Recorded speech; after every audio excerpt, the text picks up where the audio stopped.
اتعلمتها من زوجة ابويا المغربية. يا بخت ابوكي، اتجوز مصرية واتجوز مغربية. شريط لحام ولفته على الكورة اللي هي بتاعت علبة الموزيل دي، ماشي. ليه بقى؟ يا بنت اللعيبة، انتي ومرات ابوكي عبيتها من اول وجديد وهتقفلها. بيقول لك اللي اتجوز مغربية هيفضل طول حياته عايش عيشة هنية. قال الكلام ده ولا انا بيستهيألي؟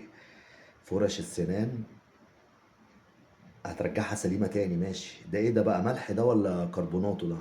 على مية مغلية وتقعد تقلب كده لمدة 4 دقايق، ماشي. تفتكروا ايه ده يا جماعة بقى؟ الحاجات دي بجد يا جماعة ولا انا مش شايف زي ما انتوا شايفين كده ولا ايه؟ ماشي.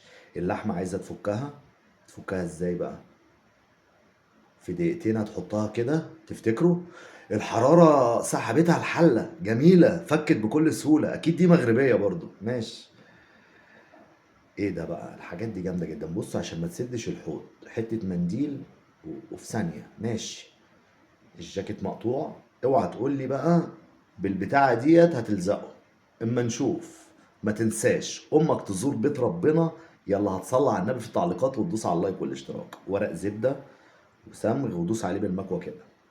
تفتكروا ايه ده رجع سليم. ده بجد ده بقى، ده بجد. ماشي. ما تفضيهاش كده عشان ما تغرقش السجادة. تجيبي ازازة قديمة وتحطيها كده وتفتحها كده.